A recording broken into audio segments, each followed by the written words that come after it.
माऊलीची पिंपळवंडी गावामध्ये म्हणजे आमदार शरद सोनवणे यांच्या गावामध्ये उपोषण सुरू आहे। उपोषणाचा तिसरा दिवस आहे। आमदार बबन लोणीकर शेतकऱ्यांसंदर्भात जे त्यांनी बेताल वक्तव्य केलं त्या बबनराव लोणीकरांनी जुन्नर तालुक्यामध्ये येऊन शेतकऱ्यांची माफी मागावी आणि आमदारकीचा राजीनामा द्यावा अशी वाघ यांची मागणी आहे। तुम्ही आज त्यांना पाठिंबा द्यायला आलात, तुम्ही शेतकऱ्यांचे नेते आहात, तुमची भूमिका काय तुम्ही काय सांगा? प्रथमतः बबनराव लोणीकर विद्यमान आमदार आणि माजी मंत्री यांनी शेतकऱ्यांबद्दल जे अनुद्गार काढले त्याबद्दल मी त्यांचा जाहीरपणाने माझ्या वतीने आणि शिवसेना संघटनेच्या वतीने जाहीरपणाने धिक्कार आणि निषेध करतो। खरं तर अलीकडच्या काळामध्ये लोकप्रतिनिधींनी मूर्खासारखं काहीतरी बेताल वक्तव्य करायचं आणि त्यांच्या बॉसनी म्हणजे त्यांच्या बापांनी ते झाकायचं, अशा प्रकारची प्रथा आणि परंपरा सुरू झालेली आहे।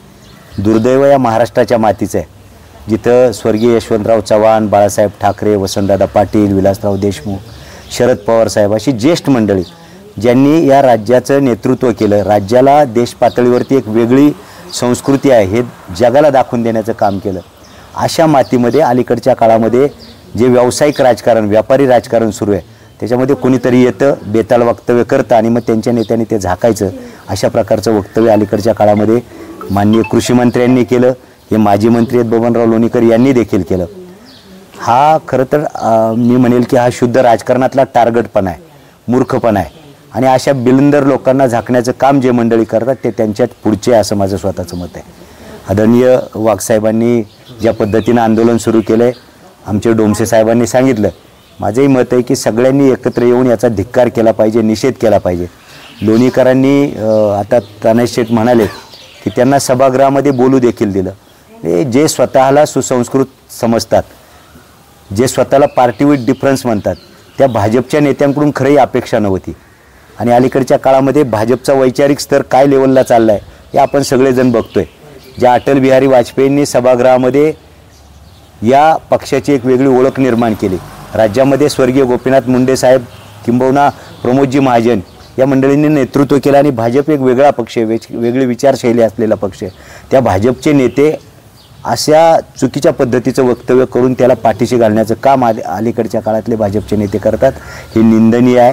त्याचे मी शेतकरी म्हणून आणि शिवसेना तालुका प्रमुख म्हणून जाहीरपणाने निषेध करतो।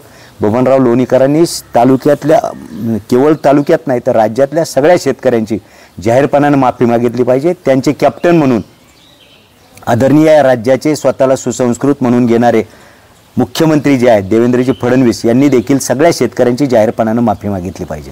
ही शिवजन्मभूमी आहे, या शिवजन्मभूमीचे आमदार शरद सोनवणे अधिवेशनामध्ये आहे। उपोषणाचा तिसरा दिवस आहे, अजूनही त्यांनी अधिवेशनामध्ये या विषयावर आवाज उठवलेला नाही। मला वाटतं की ही आपल्या दृष्टीने अत्यंत लज्जास्पद अशी गोष्ट आहे। शिवजन्मभूमीचे आमदार ज्या त्यांच्या गावामध्ये एक शेतकरी आमरण उपोषणाला बसलेले आहेत, ते जर तिथं बोलले नसतील तर ही अत्यंत चुकीची गोष्ट आहे। नको नको त्या गोष्टी आपण सभागृहामध्ये घेतो, पण जिथे एक शेतकरी, या शिवजन्मभूमीतला त्यांच्या गावातला शेतकरी इथे आमरण उपोषणाला बसलेला आहे, त्यांची मला वाटतं की ती एक संवैधानिक जबाबदारी आहे। त्यांनी तो प्रश्न तिथं 100% उचलला पाहिजे, नवे सभागृह बंद पडलं पाहिजे असं माझं स्वतःचं मत आहे। हा तालुका केवळ शेतीवर आधारलेला तालुका आहे, शेतीवर अवलंबून असलेला तालुका आहे आणि या तालुक्यातल्या लोकप्रतिनिधीची ती जबाबदारी आहे की त्यांनी सभागृहामध्ये हा प्रश्न मांडला पाहिजे।